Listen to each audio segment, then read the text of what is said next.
Hey, welcome back to the Dusty Wheel. I'm your host, The Innkeeper, and this is our live call-in talk show all about the Wheel of Time. Now, tonight is part 5 of our live adaptation of The Great Hunt. We're excited to be back doing that, but before we jump into our live adaptation, before I bring my panelists in, I want to remind everyone that this is not the only show this week. On Friday night, we're going to have a Looney Theories panel.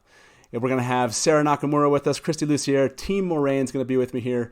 But this panel is all about you guys. We need you to show up. We're looking forward to your crazy ideas. And it's this whole fun audience moment where we all get to try to mold the best Looney theory in 2020. So make sure you show up for that one.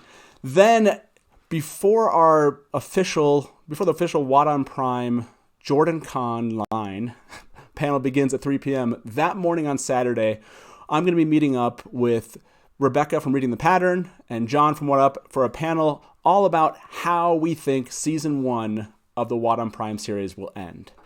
That's going to be a lot of fun. We're going to take all of the news. Narg kindly helped us out there. He put together all the news in one post on his website. Make sure you check that out before you come to that panel. And we're going to try to determine exactly how all these season episodes are going to turn out with all of the latest leaks, speculation, and news we have. Then I'm so excited about the following panel. At 1:30 Eastern that morning, or I guess that afternoon, my daughter and I will be doing a panel called A Journey Through Time.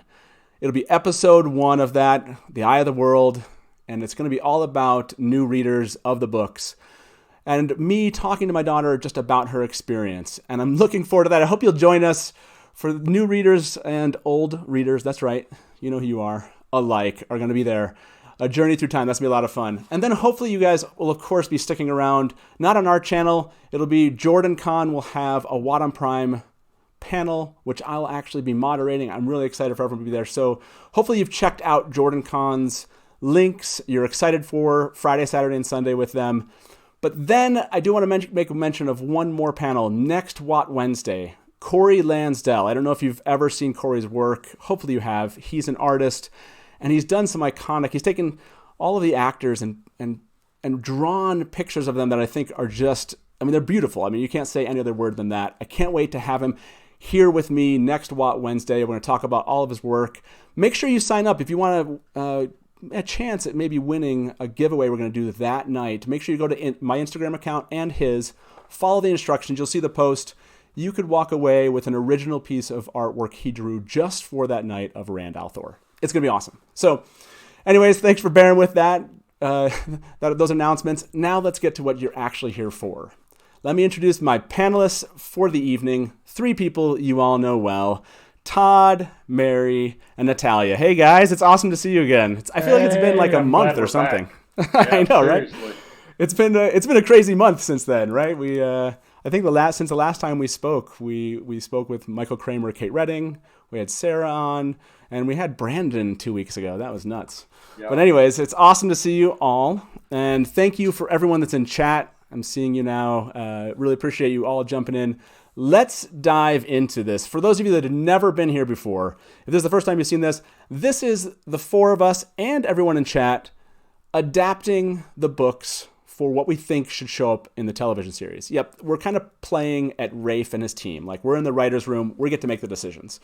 Because we're fans and we've been making these decisions for decades at this point, right? So you get to enjoy our little kind of cruise through the books. And we happen to be in The Great Hunt. This is part 5.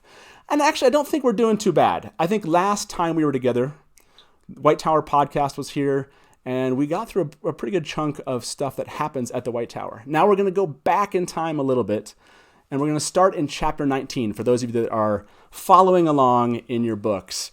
So why don't we just jump into it? This one is called Beneath the Dagger, and Rand, we get Rand's point of view here. And they've just come out of the mirror world. They've been waiting for a while because Hurin is pretty sure that Fane and the Dark Friends are going to show up where they're waiting. Now, Rand is thinking about this, and I love this scene, and I don't know if all of you love it as much, but okay, so Lanfear's in this scene. That's why. Oh, I should say this. Spoilers. Come on. If you haven't been here before, Spoilers. We're talking about the Great Hunt, and we might spoil who some of the characters are in disguise that you run into. In this case, Selene, if you didn't know by now, you should. I mean, this is an obvious thing, but Selene is Lanfear. Lanfear shows in the scene, and okay, so that is partly why I like it. But I didn't notice as much previously as through this read-through how much this is her kind of first, detailed attempt at seducing Rand al'Thor. This is and it's funny because kick at the can. Yeah, this is her first hope. That this teenage kid is going to respond to some really obvious tricks, which he does, right? She attempts to seduce him. He reminds him of this. He does all the kind of typical touch his arm, moments. He gives her his T-shirt because he catches her kind of go rifling through his bags, and then he mentions at one point that it's molded to her body when he turns back. This is a really funny moment for the audience, and I think it actually does belong on TV. But I want to give you your first jump in here, Mary. Do you think that it's important for us to have Rand be seduced by Lanfear? Is that an important part of the plot or the arc of both of these characters? I think it would make for an interesting plot. It's definitely part of Selene's character, of Lanfear's character. She is very mysterious. You don't know whose side she's on. Even later on, when you find out who she actually is, you're still not too sure which side of the whole thing she's playing, because she's playing both sides, and maybe makes you think maybe there's more than just two sides of it. It's that depth that I think, her hitting on somebody vastly younger than she is. Go Lanfear, woohoo, cougar. Totally. It adds to the story. It adds that level of depth that the dark is not monolithic. The dark is not binary. It's just, there's shades of evil here, and we got to see it. Yeah, like Amanda just said in chat, she brings out the Lews in Rand. Definitely, there's an appeal there, right? She's pretty the lewd, yeah. She's pretty confident of who this is, and she really is trying to get him to respond, but not just for being the teenage boy that he is. She sees him as something completely other than just Rand, and so I think that that's an important kind of element to this aspect. What were you saying, Natalia? These are bad feminine wiles. She's not doing a great job. I'm not saying she's trying extremely hard, she's been knowing he's a teenage boy. Locked up for 3,000 years. She's out of practice. Dude, it's clearly not compulsion. Clearly, she's just sort of messing with his head with perfume and little cool fingers on his arm. Legs. Yeah. Legs. I don't know that you can say this is clearly not some form of compulsion. I don't know that I don't agree with that. I think you see in the text that he has a lot of moments of having kind of, he forgets, or all of a sudden he's completely focused just as she's speaking, right? There's a difference of she's undressing, okay, I'm uncomfortable, versus she just says something and all of a sudden he can't focus on anything else. There's always been that question about Lanfear, and hopefully they do that really well. I want to see them transfer this kind of scene, whether or not it's right here it's not important to me, but this kind of scene where you do wonder. I hope you wonder that question, Natalia, because you want to know, is she using something on him, or is this just hormonal, right? I think that's a fair question. Todd? I honestly think sorry. I think it's hormonal. You think it's just purely hormonal? Yeah. I'm kind of curious. Everybody in chat, is this? Give me a thumbs up for hormonal or not. Can I show you? I was talking about my notes and how I write in the edges. So, can you see what that says? Cut Selene. Wow. Yeah. By the way, you're just mad because you couldn't use your notes last time. That's why you had to do that. Cut Selene. So when you say cut Selene, do you want her out of these next? I mean, I'm assuming you're not talking about cutting the whole entire character of Lanfear. Right. You just don't like Selene in this moment. It's too much. It goes too long. I kind of, like Tal said, she's kind of fallen all over herself, and that kind of ruins it for me. Now, I do like when they, as we move on, when they go to get the horn or go to check on Fane and get the horn, and and move on with it. But no, I think this is kind of just not something we need. So you're not saying cutting her out completely of this whole section. You just mean this scene you don't think is important. I agree right, completely. exactly. Wait, you agree to this? Well, thankfully there's only... Do you agree with that also, Mary? Would you cut out this kind of... I mean, generally a seduction of Rand type of moments for Lanfear? I feel like that's totally... I'm talking in very general teenage terms.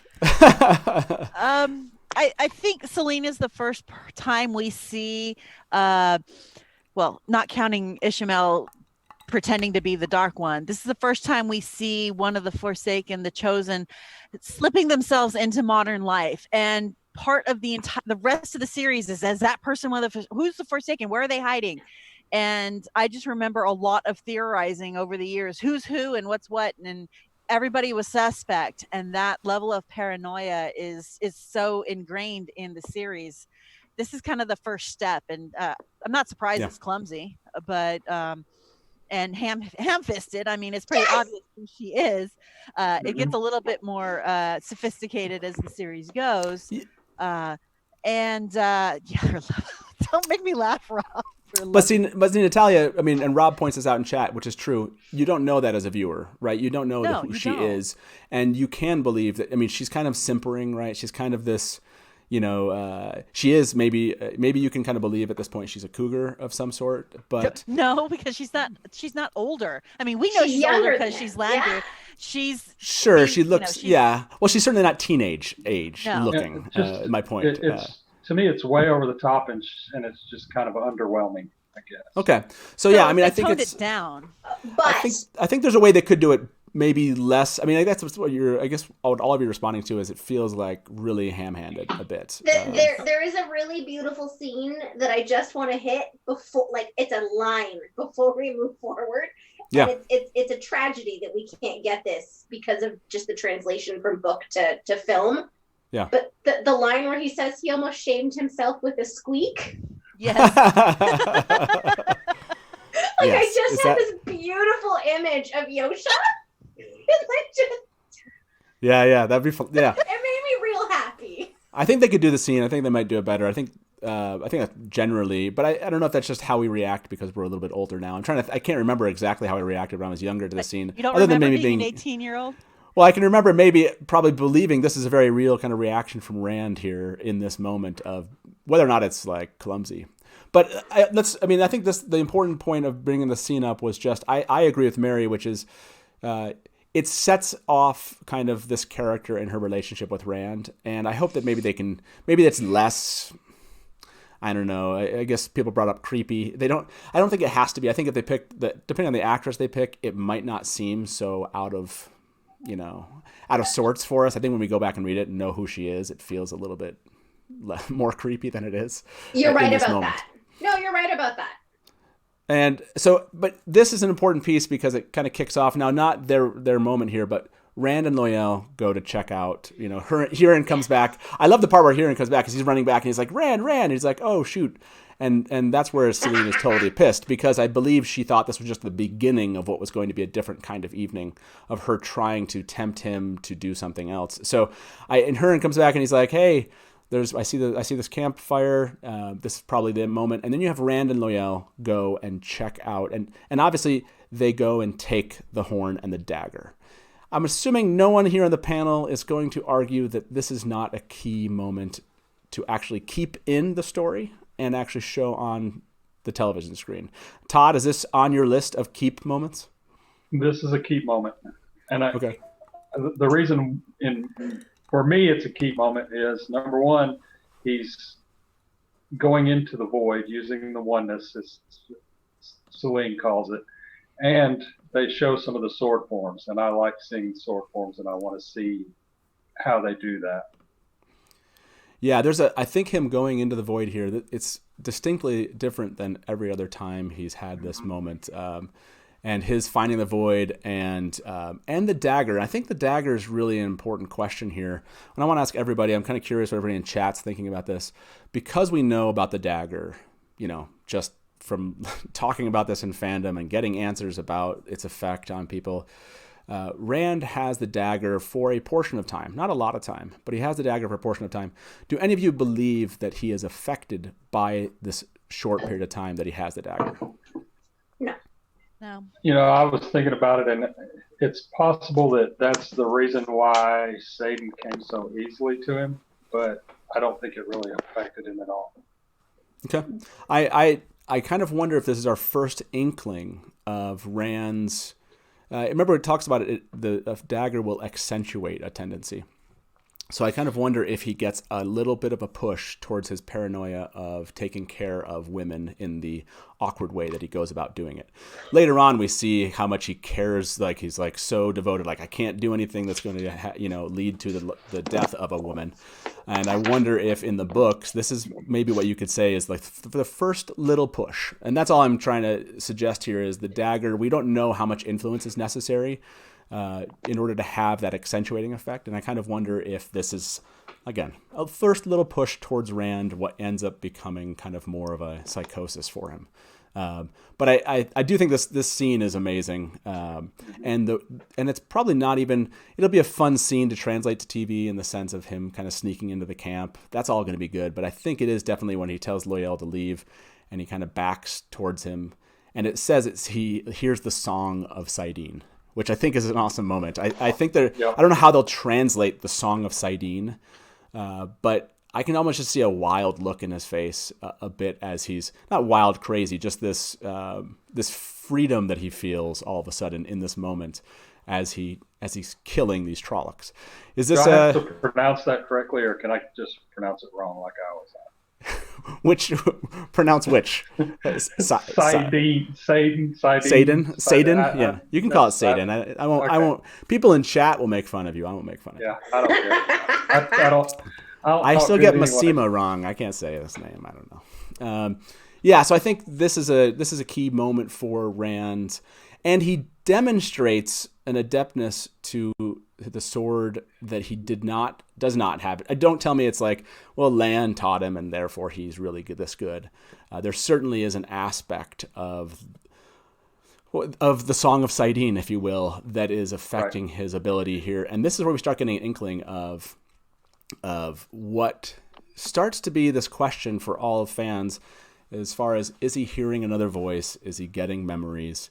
And is that happening? So yeah, I think this is a question. He comes out and he says he thinks he's mad, right? I think he says love that. That's my favorite when he gets to the horse and he says, "I think I'm going mad." I think I'm going mad. It's like that to me is such a key phrase. Is there something else that stood out to you here, Natalia, as far as an important piece of this recovering of the horn section of this chapter?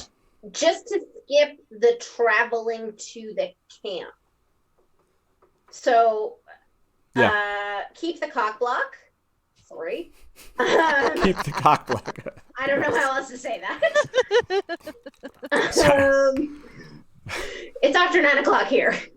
But definitely the fireside scene, the travel into the camp, like on his hands and knees, sort of like army crawling in. Like it's very cinematic. I want to keep all of it. I want to lose the debate that happens afterwards, and I want to lose the follow-up scene with Fane. Yeah, but that's when they get the horn back. You kind of have to. If they're going to keep that MacGuffin, they got to keep this part. Yeah. Yeah, well, I don't think you can skip when they come back. That's because there's an important moment here where I like that Rand wants to do something different, and you see his continual drive to do what Selene wants him to do. She wants him to go to Cairhien, and he's like, no, I need to go back to Faldar. I need to, bring the horn back. And she convinces him, it's this effect that she has on him that I think is really important for us to translate into the show, that he cares for some reason. We don't know the motivation exactly. We might think that's purely hormonal. We might think it's something related to something she's doing. We don't know as viewers, but I think that they need that interaction. Maybe you can get rid of the first one that starts off the chapter, but I agree. You have to keep this one. Sure. Like, we gotta lose something. She's real pushy and he's real stubborn and like, okay, once. Yeah. And maybe that's, I guess she does it a lot more than that, like coming up, and that is, she definitely gets, she's definitely upset by him. And there is a key part here that I want to bring up. She's upset not because Rand wants to go out to Faldara. She tells him to throw the dagger away, and he doesn't.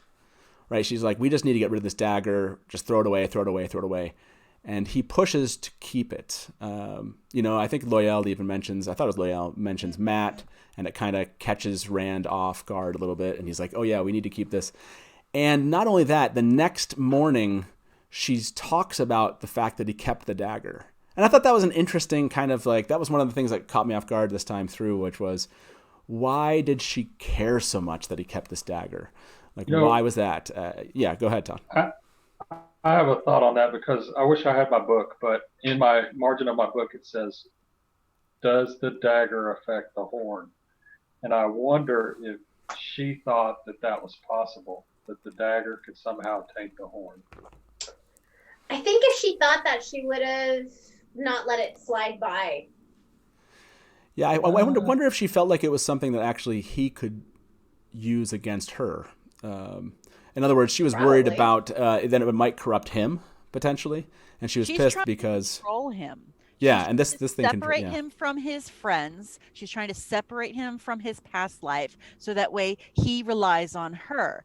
The dagger, he said Mat needs it to be healed. The fact that he chose to hold on to it meant that she failed to get him to do what she told him to do, and he cared about somebody else other than her.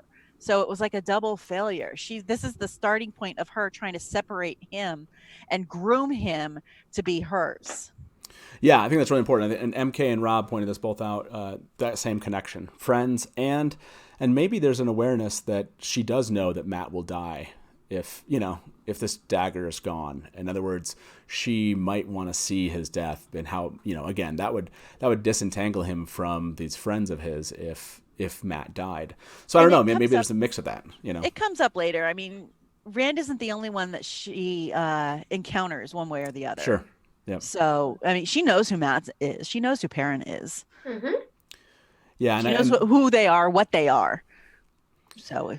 Yeah, I think it's definitely that connection that he has to his friends. Although it comes across like it's that she wanted him to do something, and in this he wouldn't, right? He's kind of been following her, like, fine, we'll do this. Fine, I'll take you here. Fine, we'll take it there. And then this one thing that she was pushing for. So maybe she was attempting to use some kind of compulsion on him, and it just didn't work. And that really bothered her. Because, again, she brings it up again, that this is something the next morning, or... And there's a key phrase I think that was interesting. I think it needs to show up in the script. I hope they leave it.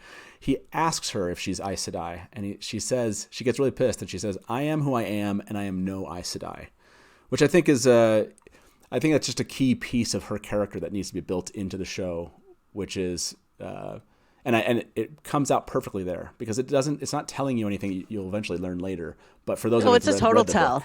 It's a complete and total tell for what's coming up later. Yeah, exactly. But it's just a beautiful very much line. Foreshadowing. Yeah, it's a beautiful line. Yeah, it's definitely foreshadowing, and I think I hope from just on a scripting perspective that the people that are writing it just take that line and just use it. I think it's a beautiful line. Now Rob Christensen calls her chaotic evil. I'd call her more neutral evil. She's in this for herself, for her own power. Oh yeah. Yeah, I would probably go somewhere between the two, but I just want to hedge there. I was like, there isn't somewhere between the two. I know, I get it. So they eventually do run into a village, but that's not the important part, right? They see this village, and then I think what is actually must show up in the TV series is the next scene, where Rand notices the statue. So tell me here, Natalia, what are you feeling? Like, what is it that comes across this moment where Rand notices the statue or notices the glint of light, then he goes over towards it? What's so important that the writers need to get right about adapting this particular scene to TV? I just have this beautiful map painting, like not even CGI, like old school Stargate map painting of this hand coming out of the dirt and the sun glinting off, and maybe like a buzzing, ringing sound in the really low registers, just sort of like my skin crawled. It was really great. What's so interesting is when he sees the statue in the face, it says in the books that the man's face was a dignity of vast years. The broad features seemed to hold wisdom and knowledge. Do you think that the statue was created after the visual of Lews Therin? Do you think that is Lews Therin? In other words, when they created the Children Call, you don't think that they did it after his image? Like, why wouldn't they have picked both of the heads of, at the time? Why wouldn't? Because they built it specifically in that moment. He was alive. I would say when they built no. it. I would say no. definitely no, because Why? Because Lews Therin. Well, there's that. But also, they built those as a weapon against the Dark One, but that was completely opposite of what Lews Therin was proposing at the time. He was like, "Don't use that. We need to take the 100 companions and strike at Shia Go." And they're like, "No." And it was like it was him and Latra Posay. She was the one that's saying we got to use them, and then there was Lews Therin. No, you can't. And so why would they make a statue in his image if it was not his plan? I mean, unless it's a giant marketing. A giant FU by Latra Posay. Like, that's what I'm saying. No. I love the idea that it could be. Not but unless it has like this face, or something like that. Which it did. It was just a fun thought. Obviously we won't know, but I'm kind of bummed we never asked that question. Who's the statue? Yeah, who's the statue of? So what's really interesting to me about this, though, it says, and the thought came that if he sang the song of Saidin, that huge stone face would open its mouth and sing with him and Saidin all one. And then it says he takes in Saidin and the power filled him and he was one with the sphere, power to break the world. There's just something really important about all those words that Robert Jordan put in there, which is this recognition of things that he can't know, right? And that he's definitely getting through his soul, in essence. These ideas, this power to break the world, the thoughts that are coming through, absolutely, I think this has to be soul-based ideas that are permeating into his mind from what Lews Therin knows or knew, if you will, in the previous life. I hope they can show how close he came to losing right there. Yeah. Yosha's face, like, I can't be the only one that is now seeing these people in my mind as I'm reading. All I can see is Yosha's face. And it's just, I'm real excited, you guys. Yeah. Oh, yeah.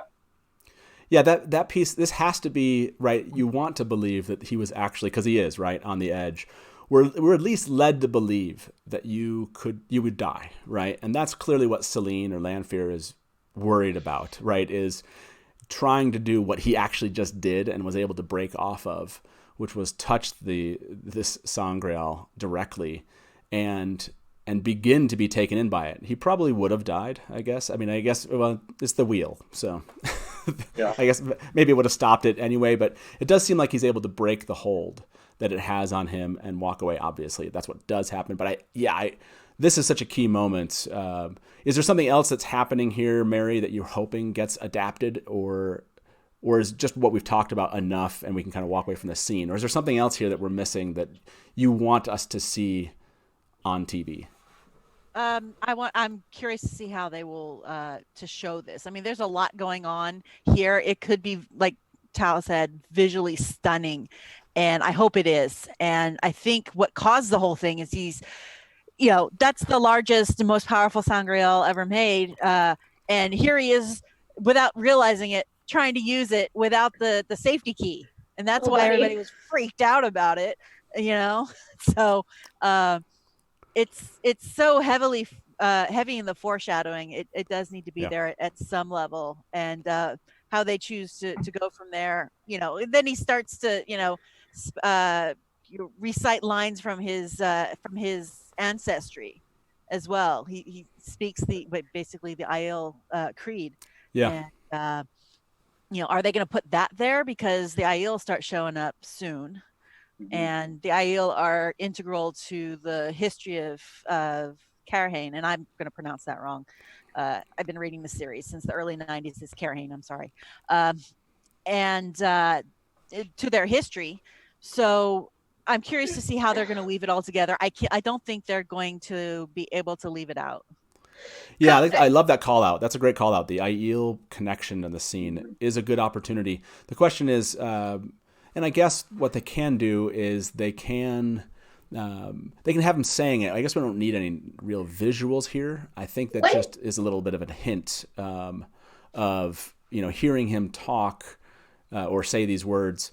But I saw some people, I thought they were suggesting this in chat, suggest that maybe they did some kind of he sees some vision in his head while this is going on. Visual flashbacks, either to the breaking or to scenes from the waste, or they can throw a whole bunch of stuff in there. And the people who haven't read the series, it can give them, they can foreshadow visually just with splashes of what's it's gonna be what great. has been. It's exactly.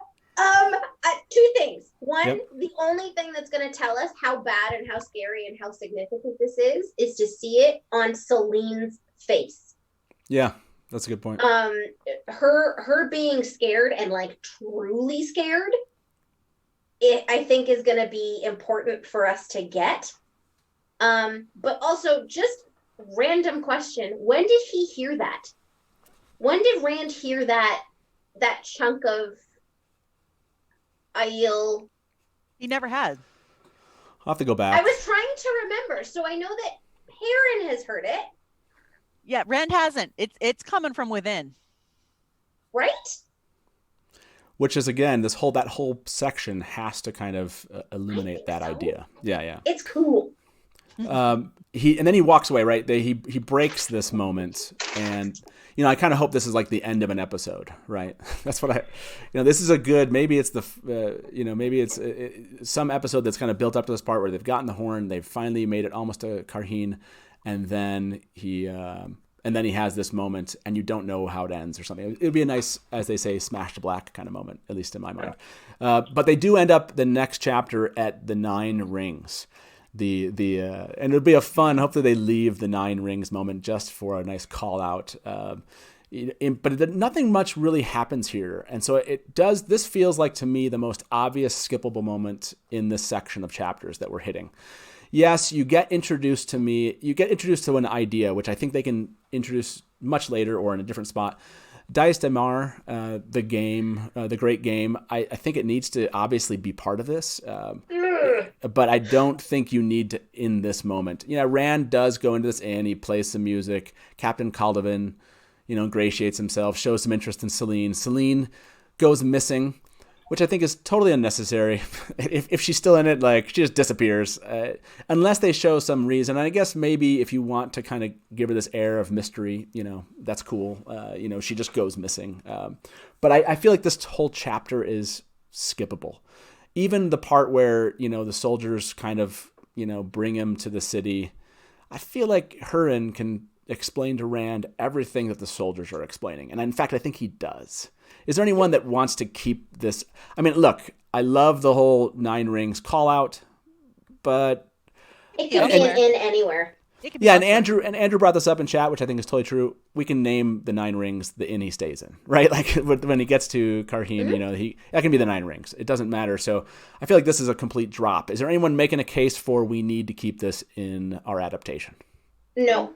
Look at that. In fact, I question whether we need to keep the game of houses. Whoa. So let me just. I'm not the only one who does stuff like this. I love it. Okay, go ahead. Go ahead, Okay, make your Tyler. case. Okay, Tyler, have at it. We're gonna have to call it something else. It cannot be called the game of houses. Like Dice de Mar, I don't think is gonna be useful to most people. So we're gonna have to call it something other than the game of houses, because guess what? It's a big fat reference to. Sure, I get that that's there. Calling it the great game does, but again, we have the 9 rings. I think that that's going to happen. I think it's going to be okay that this does call outs. I don't think that matters as much. And yeah, they can't, if they call it the great game of the houses, game of houses, sure. It's a mouthful. It is, but the great game and calling it Dice de Mar, I don't know. I don't think you have to. I think that's a bad reason to get rid of it, just because it has. I just don't translate it. B, it does not need to be raised here. And C, unrelated to this, but like my only note here is bye Felicia. Okay, so I want to point out something to you. As always happens when you come up with crazy ideas, No one in chat agrees with you. They're all disagreeing. They want to know how drunk you are. They're saying.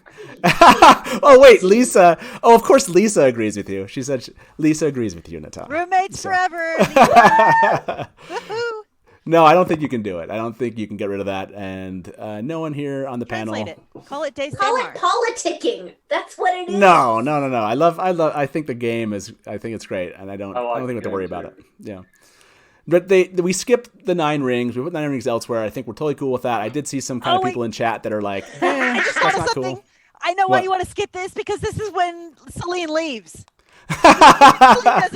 Look, Caught you, innkeeper. she can leave on she can just disappear on a night on their way to Cairhien. It doesn't have to be in this moment. You can still have her disappear. That's fine.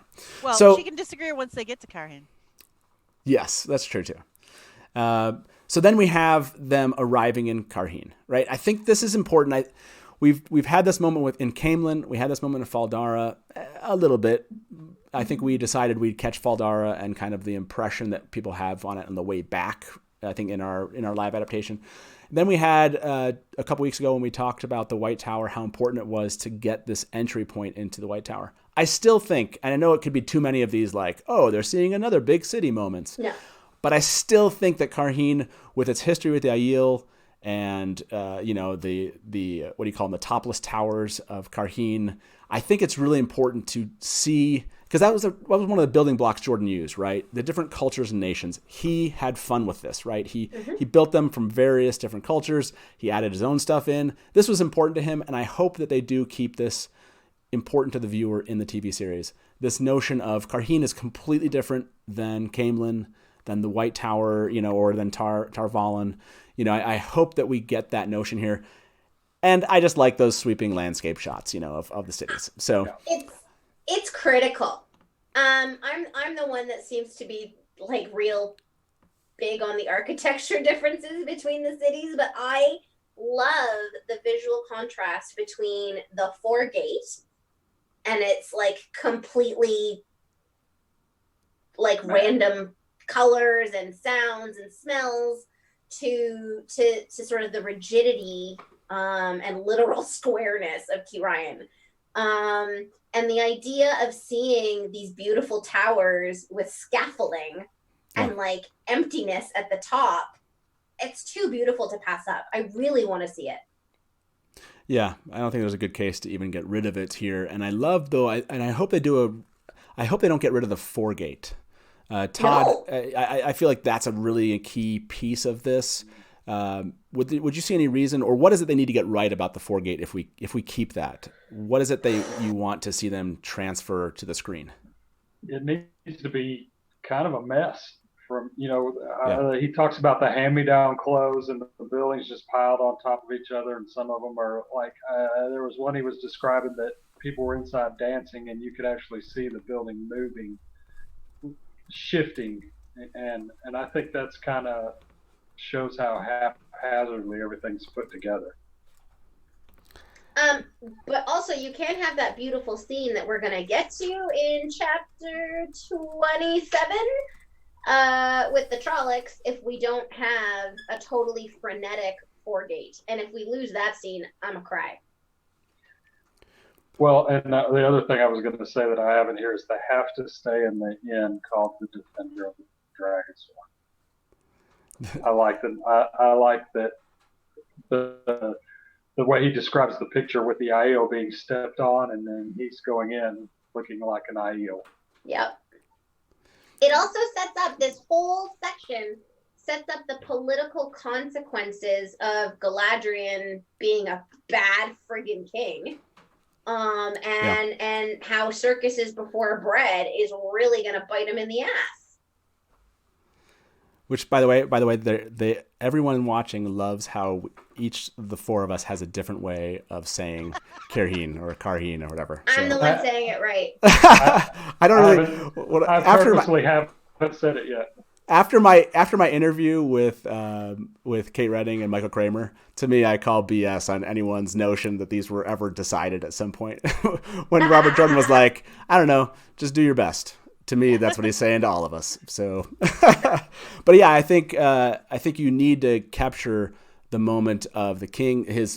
just the way he's treating these people. I think how someone pointed out, you know, how poor the Foregate is and just how rich it is inside the city. I think calling that out is really important. You know, and hopefully they get that piece right. I think it's such an interesting place to, I think, have, there's so many visuals that Rand even mentions this, right? He goes into the city, they get to the inn, and then he goes back out and he's like, hey, my coat doesn't even stand out here. the coat I'm wearing fits in. I like it. So, I mean, it's really, I look forward to it being kind of this really colorful, vibrant kind of place. And it fits in with the illuminators and everything like that. I think there is this piece, but this chapter leads us to its most important piece. And I'm kind of curious what people in chat are going to say and what you three are going to say here. Thom Merrilin comes back into the story in this moment. Okay, so there's a lot of love for this moment. Would any of you say, let's not bring Thom back into the story at this point? Oh my God. That would be a no from all of you. I would not say that either. I love bringing him back. Actually, the actor that they've picked for him, as much as I know some people on this panel don't like the eventual relationship that happens here, but I like the actor. When I think about the actor and then I think about Rosamund Pike, I can totally see it. So. Oh yeah, those actors together, you guys. I started watching The Last Kingdom. He's in it, and he is freaking amazing. Yeah. You know what the coolest part of this whole scene? I love it when Rand walks in. Yeah. And immediately Thom sees him. I mean, he barely gets through the door, and Tom's like, over here. Hey. Yeah.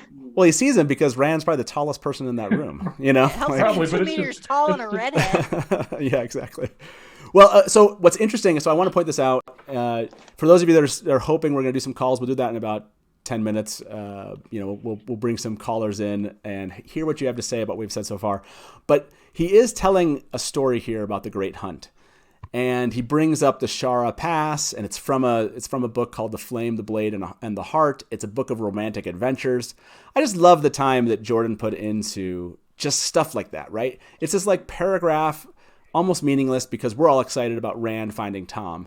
But there's a lot of meaning in what he was just saying about, you know, if you think about Selene and Rand and this, you know, it kind of this romantic adventure, they have the horn, right? It's just like messed up, screwed up. No one would call this romantic, but then he's speaking about actual romance with Guidal Cane, and you talk about Rogosh Eagle Eye, and I love that he included that. So it's one of those things where I really hope that they just take little portions of the book like that. I don't care that they get, you know, that they take dialogue or whatever, but something like that is just so well crafted by Jordan. I just hope we get it. I hope we get this scene almost identical, and I hope we hear that whole, you know, that little paragraph before he talks to Thom. Now, about this scene when they kind of meet up, right? He's like, hey, meet me over here, and they go chat for a second. An important piece of this is what some people would say is that Thom does establish once here that he is actually interested in Moiraine. Do you still... I can't remember if we cut out this romance eventually, but do you want to see this done well, or do you want to see that aspect of Thom's interactions with Rand and discussions of Moiraine removed and just focus on, you know, the hunt and such? I question anybody's understanding of, well, she was a fine woman to be like, yeah, man, she was hot. I'd hit that. Like you just said you were in love with this young thing who's deeply in love with you, and you have plans for your life together. It's not realistic to me that he's like, oh yeah, she was cute. I mean, I don't know that it's not realistic, but I think considering the entire reason he glommed on to Rand and Mat and Perrin is because he feels some sort of guilt because of what the Aes Sedai did to his nephew, and he knows that Moiraine is an Aes Sedai, and he didn't want Moiraine to do what they did to the Aes Sedai did to his nephew, to one of them. Why would he be attracted to her? Yeah, exactly. So that suggests that it must be something real.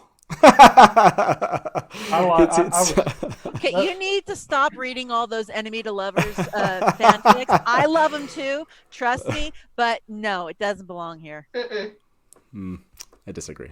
But how did Moraine know? You've been wrong before, Innkeeper. How did Moraine know that he wasn't dead?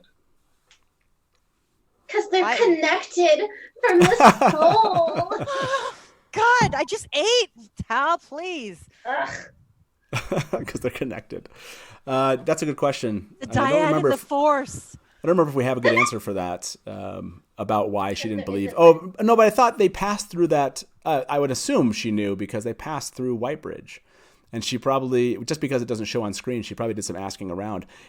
I'm sure people saw him, like the Fade left, right? And Thom was left there, and he's like, he actually ends up following them, right? And ends up in some of the inns they stayed in because Rand brings up the fact like, hey, I use these. He's like, yeah, I stayed at those places too. Which I love that interaction later when he goes back, and you can just see Tom's disdain of like, I know you did. I heard all about it kind of moments. So I would assume that she just knew because other people had seen that he Rand and Matt didn't know, but she knew. And I would take that to be the Blues know. There's no reason to add anything more. Yeah, the Blues, you could take it from that. Just she has a network. Maybe she knew exactly where Thom was. Maybe she's tracking him. So whatever. Well, why would she would track him because he's a link to the boys.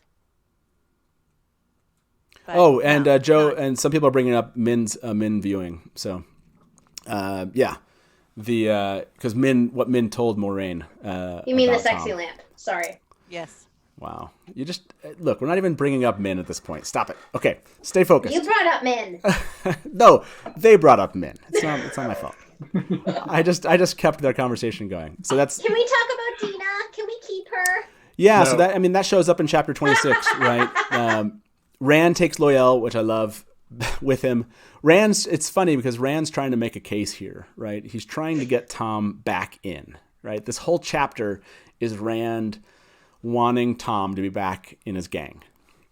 He's like, come on, join us. And he's trying to convince him, and he sees everything that's going on. Thom's really resistant here, and I'm hoping that they keep this aspect of his character as part of the show here. Todd, what is important to you here in this chapter 26 when he goes back and meets up with Thom? Do you like this entire piece? Would you keep this in the show? Everything that happens here, or if not, what would you take out? I would cut all the Dina stuff because I just think it's useless. But I like that this is kind of where Thom starts going. The wheels start turning, and Tom's not stupid, and he figures it out that on his own that he can't let him go. That he's gonna have to go with him, and that he's the dragon. I feel like he worked all the way through all of that.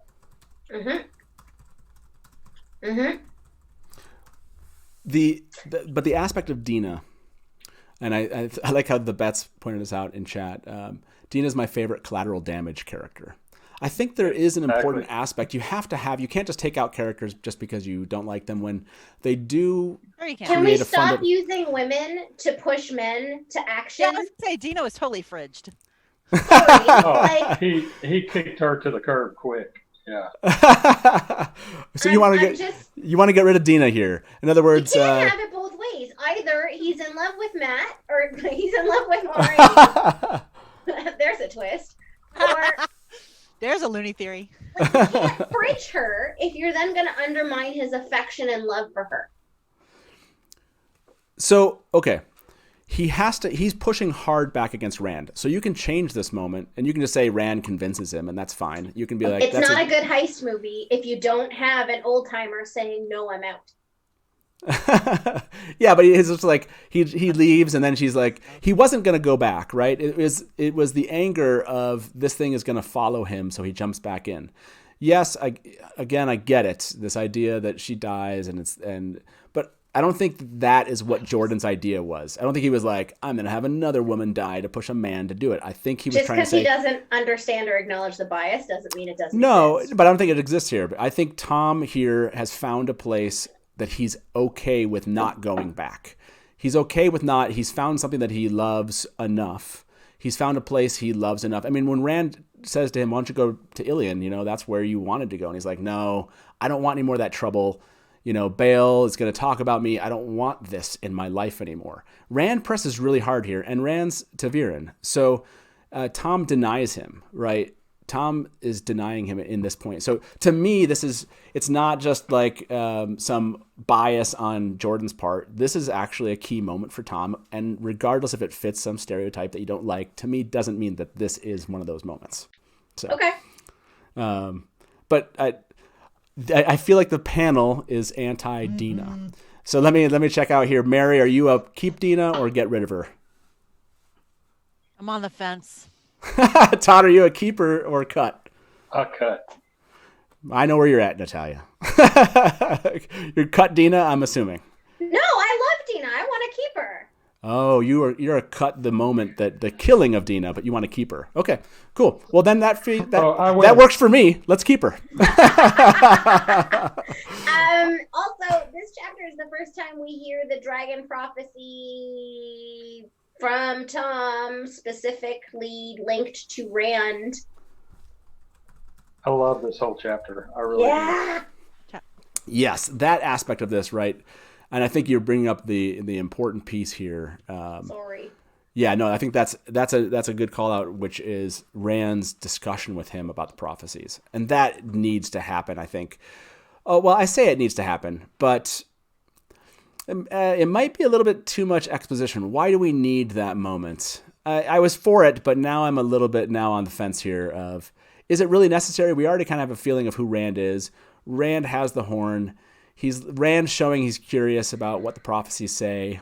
But do we really need this moment where he sits down with Thom and Thom just kind of gives him a bunch of stuff all about the prophecies so we believe this further? You want that? Why? Yeah, Why do we need that? Because I think this is where Thom starts putting the pieces together. And I think it's important.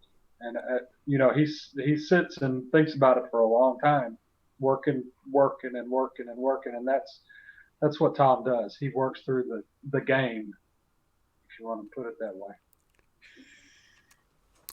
But I feel like it's and maybe it's part of Rand's whole, and I like it as part of Rand's sales job.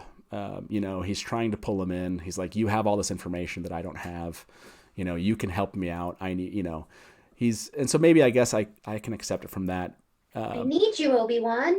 But this, we won't get to, I don't think tonight we're going to get to the Dina moment, but there are other reasons why you keep that. And Beth pointed out in chat about what Thom ends up doing, right? He ends up going after the king. So, I mean, you can think of, I guess we can give him some other motivation, but I do like it. I do like it for that aspect. I know we're not kind of focused so much on that because it hasn't happened here yet, but he does end up talking about Owen. I think that definitely needs to be in here. But Thom still doesn't go for it, which I think is awesome. Thom still kind of, and I'm hoping they capture that aspect of it. Thom does not want to get mixed up in this crap anymore. And so I'm hoping we see that stay, right?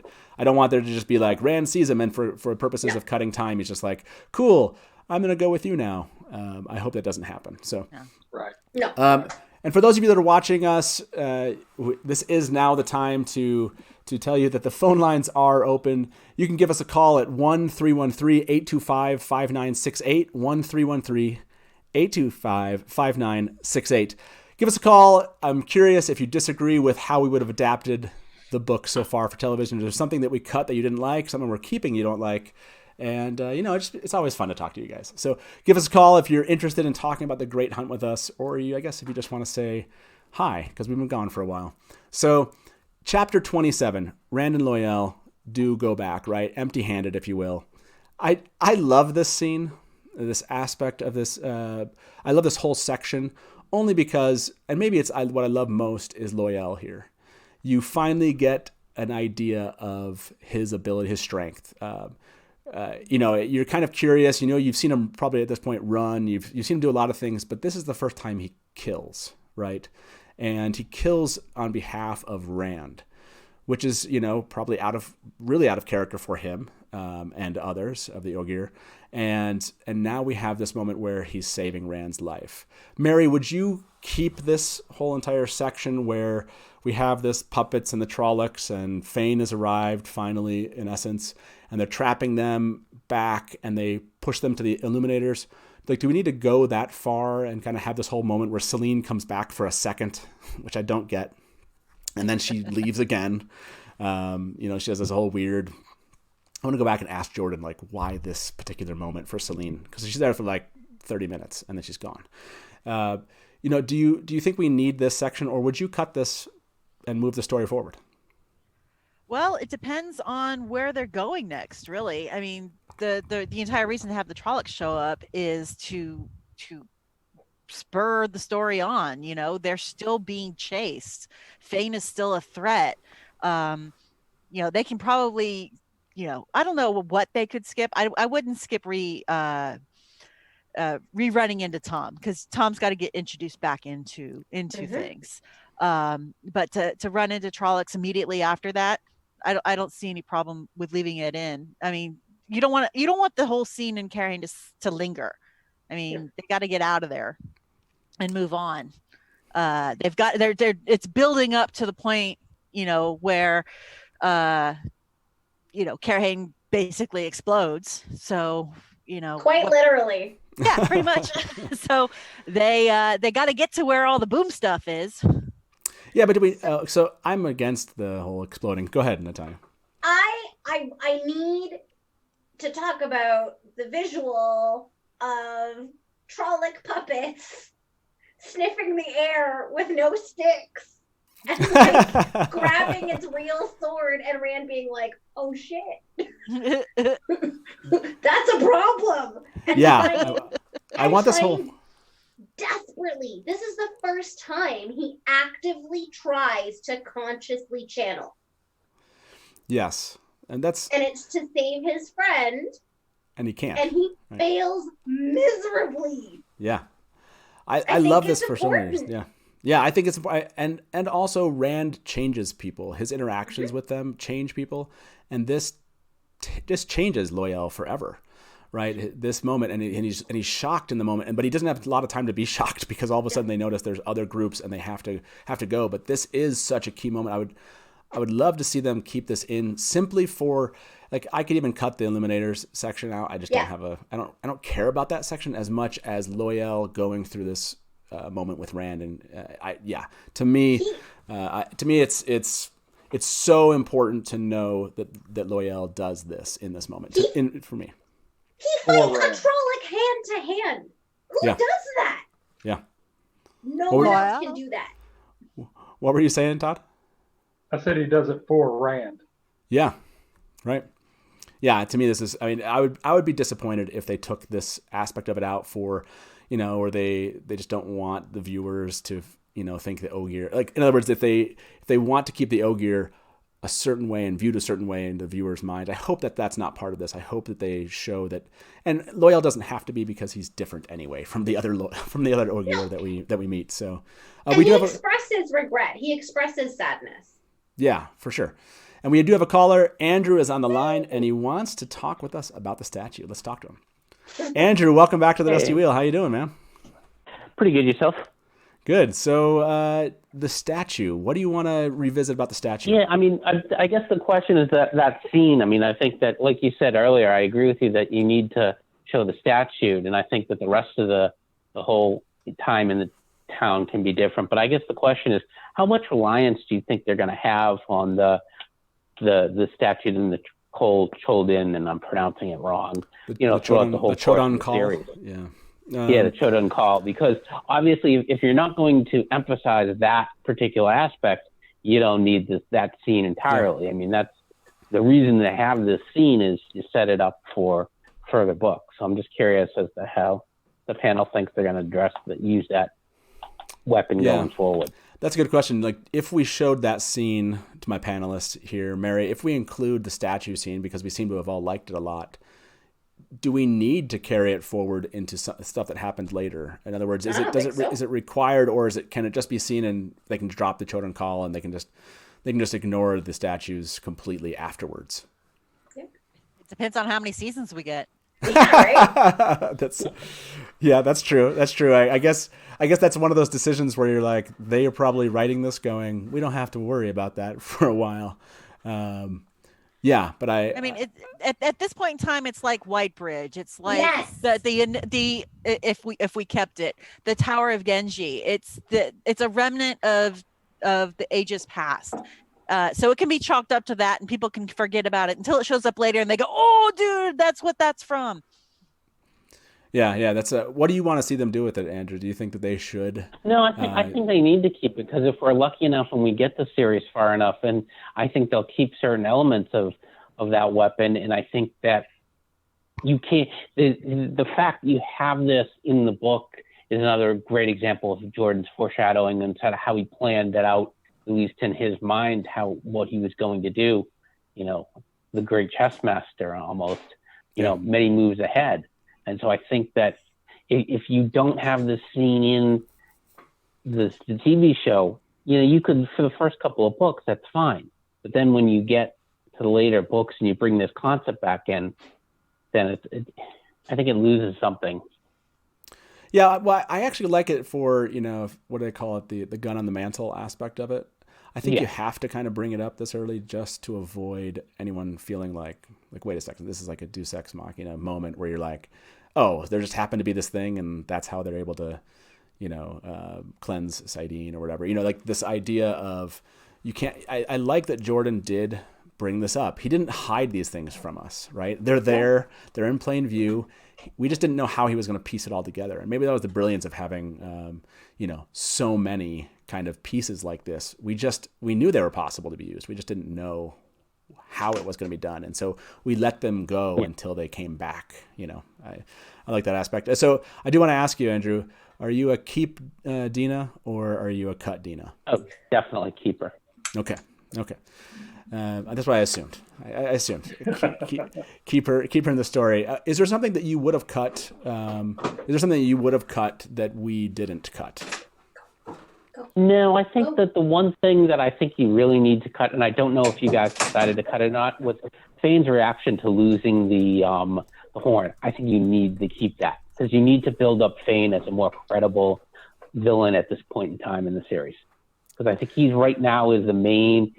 Him and Leandra are the main villains in this series at this point. Andrew, he staked a Murdral to a post, yo. How much villainy can he get? Do it again. Do it again. Yeah. But that's the point.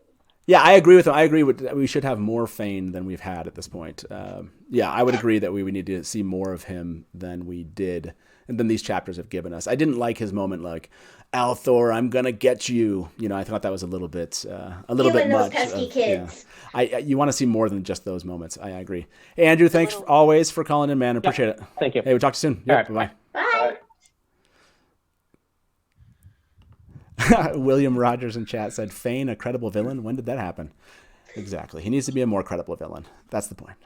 Gotta be creepy as all hell. I can't wait. I mean, him wildly waking up and just knowing it's gone is real freaking cool. Yeah, there's actually a moment there where I skipped mentioning it, but he says the world will pay. I kind of wonder how much of the there is a notion of that aspect to the actual evil that's infected him.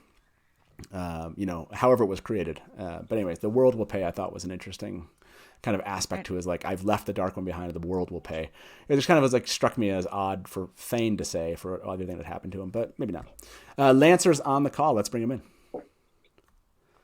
Lancer, or Norm, how you doing tonight, man?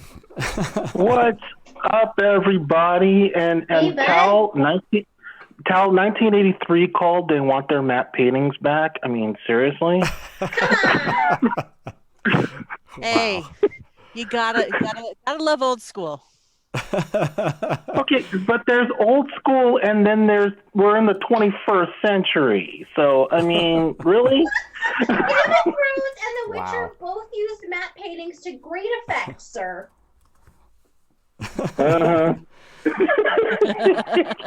So, Lancer, have we said anything tonight that you've disagreed with completely, or are you kind of in line with the panel tonight? What we'd keep and what we cut? Well, yes. But besides the whole matte painting in 1983 going on, I would like to, you got to keep setups. because you cannot have a good punchline without a really good setup. And that's what Dina was. That's what the Des de Mar is. I don't mind you guys changing the name of being translated from Game of Houses to something else. I mean, that's fine. But when you see the outer part of Cairhien and has it compared to Paris, you know, which I always pictured Cairhien as looking like. You know, you can see the grandeur and the beauty of the great city. So I agree with you guys on that one. But you have to see the filth and the nastiness and the degradation of what everyone is looking at. You know, on the outside of the out parts of the city. So I would like to see all of that build up, because that's your setup. That's your setup. And yes, you keep the illuminators because that's your setup. That's your setup for later on. It pays off. So you have to have a good setup in order to have a great punchline, or should I say, a good ending down the road. Right. Kaboom. Exactly. Thank you, Mary. Kaboom. By the way, I love Darth Sadius. How do you pronounce his name? I just pronounced his name wrong. Dude said it right. So everyone appreciates your pronunciation there, Lancer. I've never cared for the pronunciations. I should probably at some point. Maybe we will do a show. I think Delusions mentioned this in chat. You know, I'll try to do a show where we learn a new word. Maybe at the beginning of each show we'll take 30 seconds and learn a new word. Can we start with Ruidian, please, instead of this Rhodian thing that I keep hearing neighbors calling it and stuff? So yeah, I'll be on board with that episode. Like I said, after Michael Kramer and Kate Redding, I care much less. Since I know that they just made it up as they went along too. So yeah, I really appreciate you calling in about that. I think that's a good point, and I want to maybe we'll follow up that after we let you go here. This whole concept of a setup here. So Lancer, good night, man. Really appreciate it, and we'll talk to you soon. Hey, take care, y'all. You too. Bye. Bye. Yeah, this is going to, and it is what Rafe and his team are kind of have already gone through or continuing to go through, which is Jordan did set up a lot of stuff, and the question is, do we need every single setup that he did, and do we need every payoff that he gave us? And I just don't think that you can viably do every single one in the series. I just don't think it's going to be possible. And so that's a good question, which is, you know, the Illuminators, I guess there's multiple levels to the Illuminator payoff, if you will. But this question of, I don't totally agree with making sure we keep the setups for the payoffs that we want. Or that we think we have to have. And I think this whole section we've talked about today does have a lot of setups. And I think that's been the question the entire time that we've been talking about this, because, you know, you have this whole Rand and the Illuminators piece, and you have Aludra, how to pronounce her name. That's how I say it. And and that comes back, right? But the question is, can we just fit that in somewhere else? You know, is this aspect really important to their escape? And I just don't feel like it is. So I kind of wanted to, as we tie up the evening here, talk about, do we even, I mean, does anyone here feel strongly about the Illuminators at this point being necessary for this section of the story? Or is it something that we can add in later? I don't think we need to see Aludra verbally eviscerating Tomas. I don't think we need to meet them. I think we could probably just hear her bitching him out, and that's good enough. Like, we keep the fireworks without the other stuff. Yeah, I'm really on the, I'm kind of, you know, it's interesting. I think some people are strongly for her, kind of pro keep the character, obviously. But do we need this whole, like, run around to the building, go through the alleyway, have the whole, like, you know, Loial kind of, he like knocks the little smoldering stick off, and then it shoots you know, it's just, it feels really, I don't know. This is one of the scenes I've always hated because it felt just way gimmicky. You know, like, oh, we're going to, and I don't know if it's just, I love Lanfear's character, but she just shows up for 30 minutes and then she goes away again. And then they get back to the inn. And to me, nothing is really changed. That's true. I mean, Delusion's pointing out it was a fun scene. It's not that it's not fun. It just kind of seems like they just added it in there with everything else that was going on. Mary, are you a keep the Illuminators in this section of the story? Or are you kind of a cut? I don't. It'd be great if they kept them. I don't think it would kill anything if they were cut from here. They just kind of show up later, and obviously the Illuminators and Aluja becomes a important part of the story later. I like the fact that it's tied back here, but like you said, if you've got to cut something, it just made me think: do we even have to be in Cairhien at all at this point in time? Wait, I no. Look. That's where everybody kind of the gang gets back together, and they have to do that somewhere. So yeah, I don't think you can get rid of this. And you need to understand the politics of the town, because it comes up again later. It's with one of my favorite ancillary characters, Coliver. She's awesome. I love her. She's so evil. By the way, Joe would called your talk about Cairhien, however people want me to say it. It's crazy talk. Yeah, it's crazy talk. How close to the bone do you have to cut to keep this entire book to 4 episodes? What's good is, for everyone that's so worried about Rafe, I think Rafe was answering in Instagram, and he's like, "Man, you guys are brutal," or whatever. Like, I wouldn't cut all these people. I think or maybe it was something that this idea that somehow all these things should be cut. That we're cutting harsher than he is imagining. Good. That way, everybody's expectations are controlled. Exactly. Like, people asked him, like, "Would you merge these characters?" He's like, "No, that's nuts." In essence, And so it's funny, because maybe we're worrying too much about cutting kind of small pieces. I think that's probably it. Is the things we're willing to cut are relatively small, and they probably won't cut some of the things that are just really easy to include. Why does it? So Porthos asked, why does it have to be 4 episodes? Well, how much of this is going to be in season 1 and how much of it is going to be in next season? We don't know yet, but I thought the rule of thumb we were going by was each, Eye of the World and Great Hunt were getting 4 to 6 episodes each at most. Yeah. By the way, John from What Up, he wrote me, and he's like, "I'll bet you a T-shirt you don't get out of the city." And I was like, "We could if I made this episode go 3 hours." And I was tempted. To make this go 3 hours and just get out. So I skipped a lot of stuff too. I don't know if anybody's noticed that. So I could just win my T-shirt from him. Yeah. No, that's, and I guess we're kind of coming to the end here for the evening.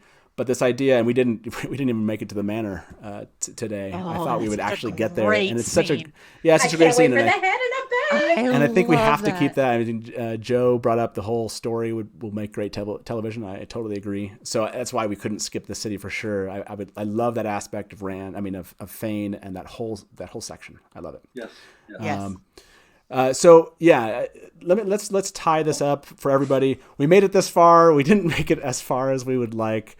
I think we made it through the Eye of the World in like 8 episodes, and this was our 5th. So yeah, this is taking us a little bit longer. There's just so much. 2/3 away of the book.